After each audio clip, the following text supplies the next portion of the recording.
Hey everyone, this is Tim Gaynor with Coach, Develop, and Inspire. Today I'm posting a video a little bit different than my normal 2 minutes with Tim. Today I'm actually going to share my story. Really the shorter version of my story though, but nonetheless, my story, you'll get a good idea of kind of the highlights, lowlights of how I got to where I'm at today and how did I get here and with the help of whom. And I thought, what better place to share my story, again, the shorter version of my story, in front of the place where it all began. You know, behind me was called Fitzsimmons Army Hospital back in the day. Now I think it's just part of the UC Health complex out here in Aurora, Colorado. 49 years and 2 days ago, I was born right here, and that's where it began, where my story began, that I'm going to share with you today. You know, I'm doing this for a couple reasons. One, I think it's always good to hear people's story, just so we realize that we're not the only one that are going through different struggles and maybe valleys in our life. But another reason is, you know, from time to time, I am asked what differentiates my coaching and development business from the others that are out there.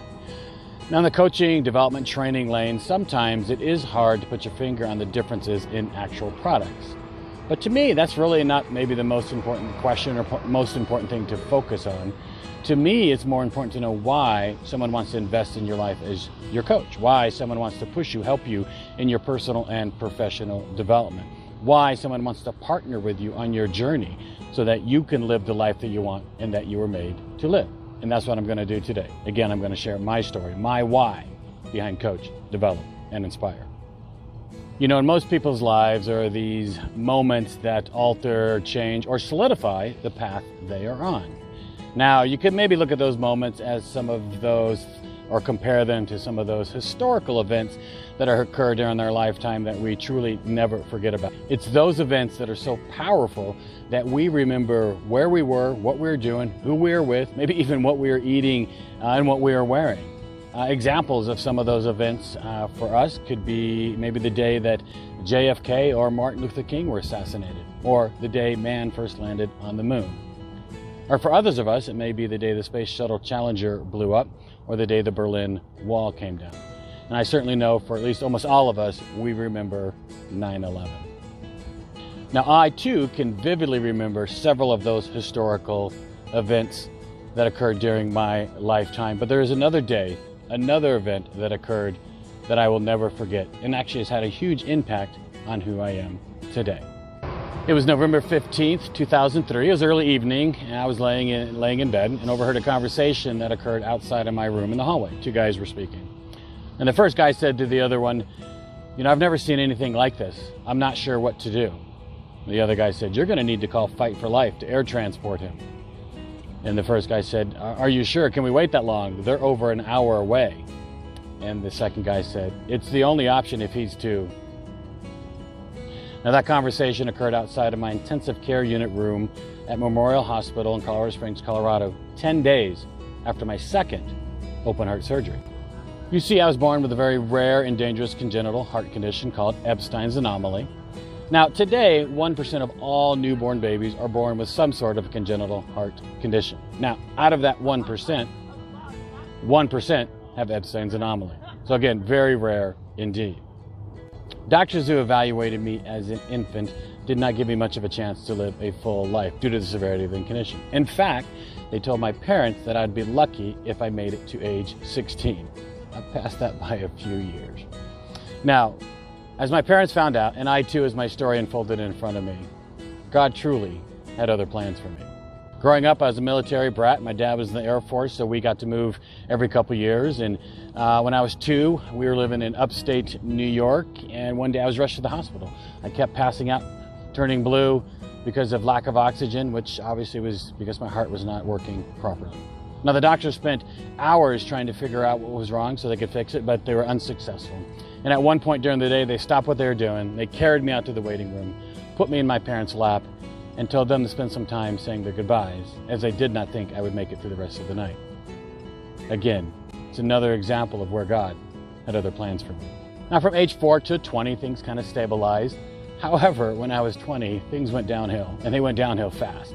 I could hardly walk up the stairs in my house without having to stop and catch my breath. I was in bad shape. The reality was I was in heart failure, and I was dying. My first open heart surgery took place at the Mayo Clinic in Rochester, Minnesota, the one place on earth that specialized in dealing with Ebstein's anomaly patients. Now remember, I'm 1% of 1%, so not a lot of doctors out there are very familiar with my condition. The surgeon out there truly was the best in the world, and that's why we went out there. My surgery was a success. The aftercare went as planned. However, during our exit conversation with the surgeon, he said something that was truly amazing. Now remember, he's the best on the planet. He helped invent it and perfect the surgery for EA patients. And he said that he was surprised I was alive and had made it that far. He said when him and his team went in to replace and fix the valve, what they saw shocked them.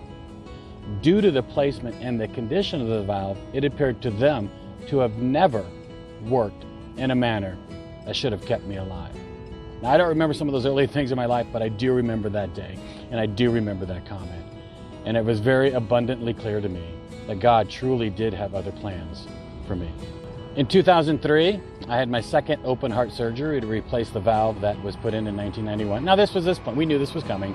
The valve they put in was supposed to last anywhere between 10 to 15 years. In 2003, it was 12 years after the first surgery.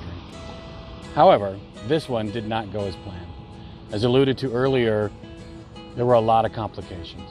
In fact, the darkest days of my life was during the month that I spent in a hospital after surgery as a team of doctors tried to figure out why I was not healing. I, and many of those around me, including several in the medical profession, truly thought I was going to die. I spent several days saying goodbye to my family.